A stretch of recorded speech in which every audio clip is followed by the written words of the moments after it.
పల్నాడు జిల్లా నరసరావుపేట పట్టణంలోని భవిత కేంద్రం చాలా కాలంగా సరైన వసతులు, మరుగుదొడ్లు లేక విద్యార్థులు తీవ్ర ఇబ్బందులు ఎదుర్కొంటున్నారు.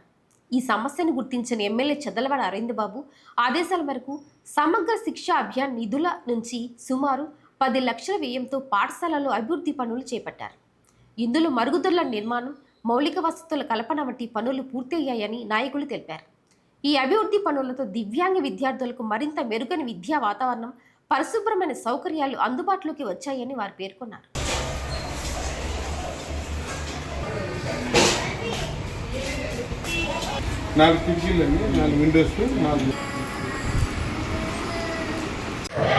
ఈ భవితా పాఠశాలకు సంబంధించినటువంటి ఉపాధ్యాయురాలండి. ఈ నరసరావుపేట మండలానికి సంబంధించినటువంటి అన్ని వైకల్యాలు కలిగినటువంటి బాలబాలికలకు ఇక్కడ ప్రత్యేక విద్యను అందించడం జరుగుతుంది.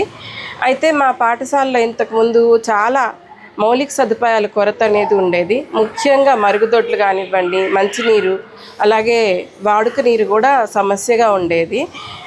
చాలా ఇబ్బందులు పాలవుతూ ఉండేవాళ్ళం. అలాగే తలుపులు, కిటికీలు అలాంటివి కూడా లేకుండా ఉన్న పరిస్థితిలో ఉన్నప్పుడు మన ప్రభుత్వం వచ్చిన తర్వాత మన ఎమ్మెల్యే గారి ప్రోద్బలంతో మనకు కూడా ఈ భవితా పాఠశాల ఎంతో వెలుగు చూడగలిగింది. పాఠశాలకి తలుపులు, కిటికీలు, బాత్రూమ్లు అయితే 5 స్టార్ హోటల్కి సంబంధించి అంత రేంజ్లో ఈ ప్రత్యేక అవసరాలకి పిల్లలకి అనుగుణంగా ర్యాంపు, రైలింగ్ అనేది ప్రత్యేకంగా కల్పిస్తూ వెస్ట్రన్ టాయిలెట్స్ని ఏర్పాటు చేయడం జరిగింది. అలాగే కాంపౌండ్ వాళ్ళు కూడా నిర్మించడం జరిగిందండి. ర్యాంప్ నిర్మించడం జరిగింది.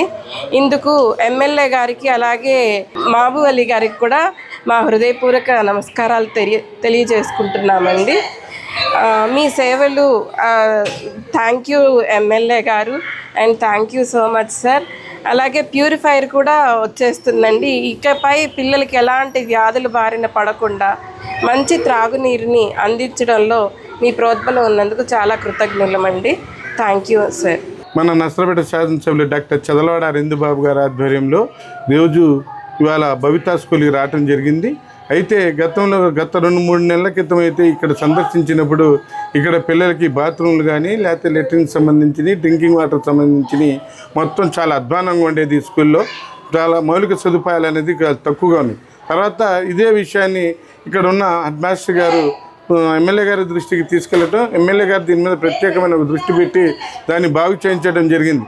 వాళ్ళు ముఖ్యంగా చూస్తున్న ఇక్కడ ఉన్న బాత్రూమ్లు కానీ, లోపల పిల్లలకి, వికలాంగులకు సంబంధించిన పిల్లలకి రైలింగ్ కావచ్చు, అలాగే కబోర్డ్స్ సంబంధించి అనేక రకాలుగా ఏమైతే అవసరం ఉన్నాయో టైల్స్తో డ్రింకింగ్ వాటర్.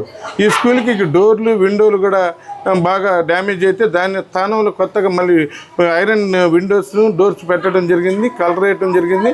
అనేక రకాలుగా ఏం కావాల్సిందో మొత్తం వాటర్ సంబంధించినవి కానీ, లేకపోతే లెట్రిన్కి సంబంధించిన కానీ, ఫ్లోరింగ్ సంబంధించి అన్ని వర్కులు పూర్తి చేయడం జరిగింది. ఒక ప్యూరిఫై వాటర్కి సంబంధించింది మాత్రం 2-3 రోజుల్లో అది కంప్లీట్ చేస్తానని తెలియజేస్తున్నా. పైపెచ్చి గతంలో వర్షం పడితే ఇక్కడ స్లాబ్ ఆ రోజు లీకులు కాటడం జరిగేది. అలాంటి స్లాబ్ను కూడా పైన బద్దలాగి మొత్తం లాగటం జరిగింది. మొత్తం ఎటువంటి ప్రాబ్లం లేకుండా చేయటం జరిగింది.